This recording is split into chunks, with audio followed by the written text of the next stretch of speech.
Hey guys, Kevin with Go for Lax, and today we're working on a tutorial on how to break in a traditional head. So during this process, I have 3 heads in 3 different stages that we can go and compare. First one's a Warrior Regulator High School that I strung, set to the side, and haven't done anything with it. So this is like the beginning step. Then we have my Surgeon 900 that I'm in the process of breaking in, but it's not there yet. And then finally, a Proton Power that I had way back in the day, Greg Rose string for me, that's very well broken in. So this is the final model. All right, so before we do that, let's go over the steps that I use to break these in. And these will vary from person to person, but this is what I've done and what I think works best for me. All right, step one, dunk the head. Either in a sink, a bucket of water, dunk the head and get everything wet. Now, if you're worried about the leathers, using good leathers, this won't hurt them. If you're using crappy leathers, well, there's your first mistake. But what you want to do is completely submerge the head and get everything wet, and then we go to the next step. All right, step two, wall ball. Once the head is wet, you want to hit the wall. Now, anywhere from 200 to 400 reps a day, the more you do, the quicker the break-in process. And these passes that you're throwing against the wall have to be hard and crisp. Now, why do I like wall ball as opposed to taking a bat or a pocket pounder and pounding it out? Because the pocket isn't broken in, so every time you catch the ball is hitting a different area of the pocket. So you're pocket pounding pretty much the entire stick at a high volume. So do that, and just remember that through this process, your stick is not going to be consistent. You're going to have passes that go low, passes that go high, but just keep trusting the process and keep hitting the wall. All right, this brings us to the third step, and that's stretching the pocket immediately after you're done wall balling. Now, this is important because this is really where the pocket will deepen and start to take shape. So the pocket's wet, you've done your wall ball, so now you want to do is just either use a pocket screw, a ball and butter knife, a ball and chopsticks, wherever, and you want to set it right where you pretty much want to catch the ball. So wherever that is on your stick, set it there and leave it overnight. All right, and that leads us to our last step, the overall maintenance. Now again, the pocket screw or ball and butter knife is going to be your friends on this. That as the pocket starts to break in, it's going to expand and deepen. That once you get it throwing to exactly how you like it, you want to put the pocket screw back in there and tighten everything so the pocket's a little shallower than you want. Because again, it's going to expand over time. But you're also going to have to keep up with this over the life of the head. That's kind of the maintenance of it. Making sure the pocket doesn't get too deep, making sure your shooters are adjusted, because even the knots you use, they'll slowly start to loosen over time. So this is where you want to keep the maintenance on this.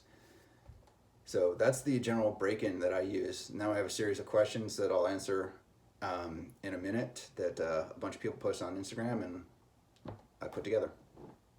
All right, so I got a bunch of questions. There were some that were similar, so I combined them into one. Let's go with the first one, is how to keep the ball from clicking off the plastic when you're throwing.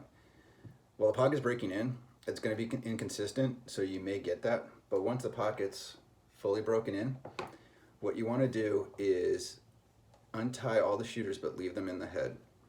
So then tighten this top shooter and start either passing or wall balling. And if you don't feel clicking then, go to the second shooter. Again, you want to make sure that the second shooter isn't as tight as the first one, but tighter than the third, and work it down that way. So eventually you'll find the happy medium where you'll keep it from clicking off the scoop. A lot of times it happens when clicking off the scoop happens when one of these two shooters aren't tight enough and the ball is just rolling off here and clicking off that. So let's go to the second one, treating leathers. I'm not going to give out what I use, but I want you guys to explore and test out on your own.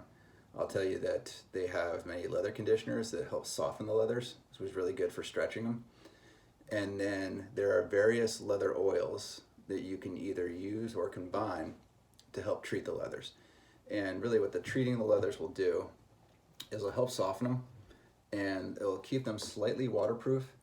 That means if you get your head wet in a game, you still have to post-game put a pocket screw in it and readjust it, but it won't completely bag out your pocket as if you didn't have treated leathers. All right, maintaining proper tension. All right, so what this means is we're gonna count the first row and the third row. Ideally, all the knots in these rows line up, same as here. If you do that, all the diamonds are going to be pretty much consistent throughout the entire pocket. That if these skew, you're going to have big gaps of where there's no cross lace in the leather, and it's also going to make your leathers bunch out a little bit. So just keeping those knots uniform and symmetrical will help keep the pocket tensioned. Also make sure that when you tie off your leathers, you shouldn't have a gap on one side. For example, like this leather shouldn't be here while the other one should be out here. That's telling you that somewhere along the lines here, the leathers are pulled too tight on one side. And the pocket should be rather consistent. Again, this is not as deep as I like to because it's still getting broken in. All right, breaking in before or after shooters. I like putting the shooters in the pocket and breaking them in. You can tell I haven't even gotten to the part of breaking this one in because I never put the shooters in. Why? Just, it's a little easier with the shooters in here because with this one, the ball is going to click off the scoop every time. All right. All right, so adjusting leathers. This is where it comes in of that just general upkeep and maintenance that comes with a traditional pocket. Eventually the leather's going to stretch and the pocket's going to bag out even more and more.